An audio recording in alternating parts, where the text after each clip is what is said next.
Sempre disseram que a pobreza era uma maldição que eu carregava desde o berço, mas a verdade é que ela era a minha armadura.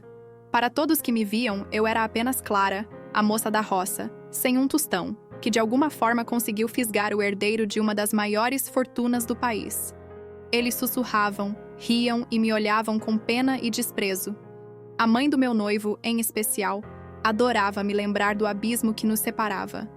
Uma plebeia vestida de seda, mas com alma de trapos, ela gostava de dizer. O que ninguém sabia era que aquela pobreza era uma farsa. Eu estava ali, naquele altar suntuoso, prestes a me casar, com a missão de expor uma verdade que poderia destruir a todos eles. Se você gosta de histórias que prendem a respiração, se inscreva agora no canal para não perder nenhuma, porque aqui os finais felizes têm um preço e você nunca vai saber qual é. Meu nome é Clara, e durante anos minha vida foi um jogo de esconde-esconde. Minha rotina era a de uma garota comum, morando em uma casa simples no interior, cultivando flores para vender na feira. Enquanto todos achavam que eu vivia de maneira humilde e honesta, eu sabia que a minha verdadeira vida era uma elaborada encenação, montada para me proteger de um mundo perigoso. Fui criada com um único propósito, e a cada dia que se passava, a pressão desse segredo se tornava mais pesada. A única pessoa que conhecia a verdade era meu pai, um homem que desapareceu da minha vida quando eu ainda era criança, deixando apenas uma promessa e um nome. O nome do meu noivo, Lucas, e a ordem de me aproximar dele a todo custo, sem revelar minha verdadeira identidade. Lucas me conheceu em uma das raras vezes que fui à cidade. Ele se apaixonou pela minha simplicidade e pela ausência de ambição que eu parecia ter. Me apaixonei por ele também, mas o tempo todo minha mente estava dividida entre o amor que sentia e o plano que eu tinha que executar. Eu era a garota sem nada, e ele era o garoto que tinha tudo. Era o contraste perfeito para a história que meu pai queria que o mundo visse.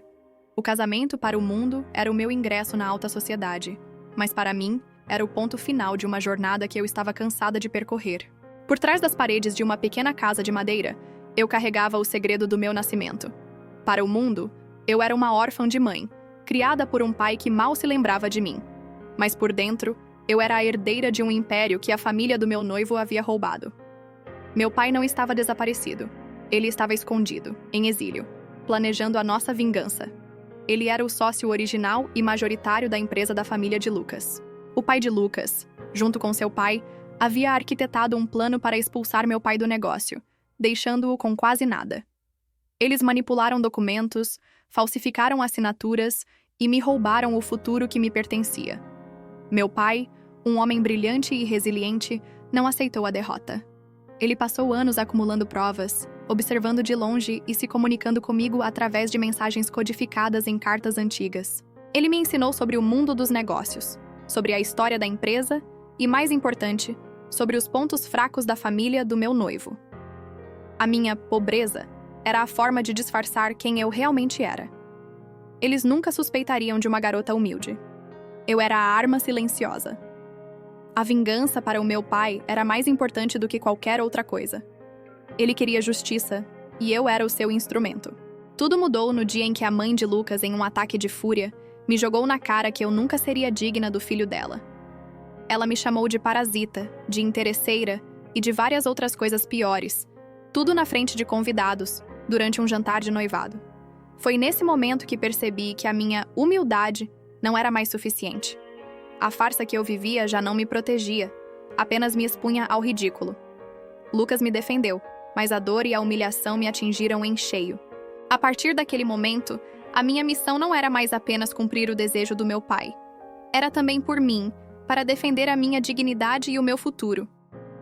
Naquela noite, depois de todos os convidados terem ido embora, eu me tranquei no meu quarto. Peguei a última carta do meu pai, que eu havia guardado por anos, e a li novamente.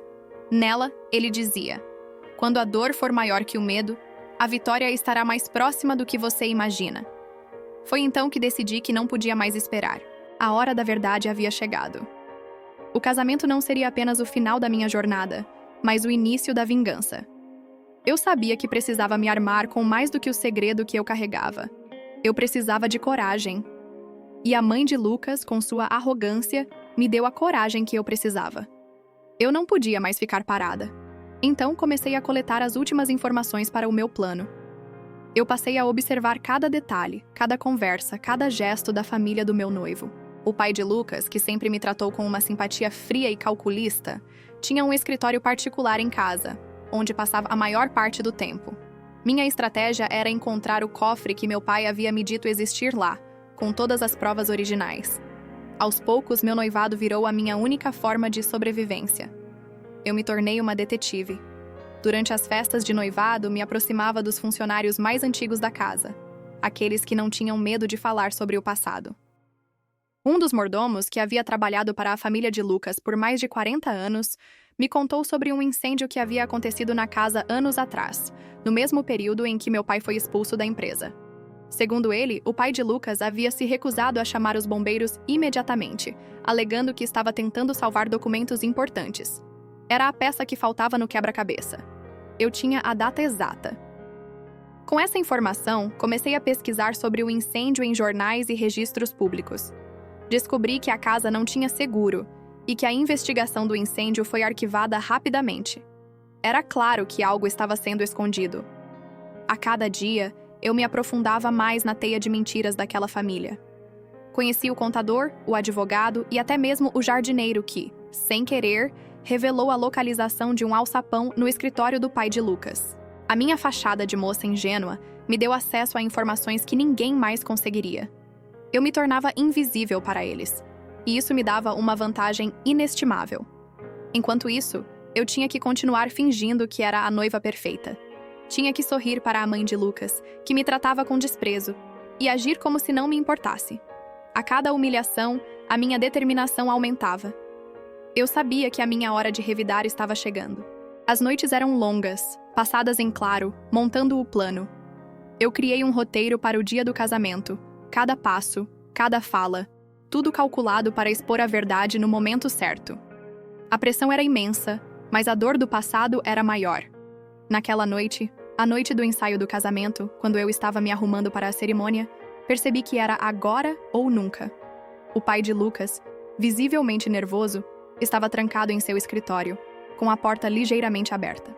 Meus instintos me disseram que era a minha chance. Se eu invadisse o escritório e pegasse o que precisava, eu poderia ser pega e perderia a minha única oportunidade. Minha vida e o meu casamento com Lucas seriam destruídos, mas se eu não fizesse nada, a verdade nunca seria revelada e a vingança do meu pai seria em vão. Respirei fundo e me aproximei da porta, meu coração batendo forte no peito. Fiquei nas pontas dos pés e olhei pela fresta. O pai de Lucas estava em pé na frente do cofre, com alguns documentos nas mãos. Era a minha chance. Usei uma das informações que o jardineiro me deu para abrir a porta do escritório, fazendo um barulho suave o suficiente para não chamar atenção. Ele se virou, assustado. Nos olhamos por um segundo. Ele parecia ter visto um fantasma. "O que você está fazendo aqui?" Ele perguntou, sua voz trêmula. "Eu vim pegar o que é meu", eu respondi, a minha voz firme e clara, sem o mínimo sinal de nervosismo. Ele tentou me empurrar para fora do escritório, mas eu fui mais rápida. Corri em direção ao cofre, peguei a pasta que ele havia deixado aberta e, com um golpe rápido, consegui a pasta que eu sabia que continha o contrato original da empresa. Ele gritou furioso e tentou me pegar, mas eu fui mais rápida e corri para a sala de estar, onde o restante da família estava se preparando para o jantar. Eu tinha o que precisava. No fim, a cena do casamento foi a mais memorável que a alta sociedade de São Paulo já viu. A noiva, vestida de branco, humilhada pela sogra na frente de todos, interrompeu a cerimônia. Eu não me casei com Lucas. Em vez disso, subi ao altar com a pasta que eu havia pego do escritório. Eu olhei para o meu futuro sogro e, com a voz firme, revelei tudo. Comecei com o incêndio. Depois falei sobre a traição, as mentiras e, por fim, revelei que eu era a herdeira do império que ele havia roubado do meu pai. Lucas ficou chocado e sua mãe, furiosa. Seu pai, por outro lado, ficou pálido e tentou me impedir de continuar, mas o pai de Lucas revelou a verdade chocante. O pai de Lucas revelou que ele e o meu pai, na verdade, sempre foram irmãos. Meu pai havia mentido para mim.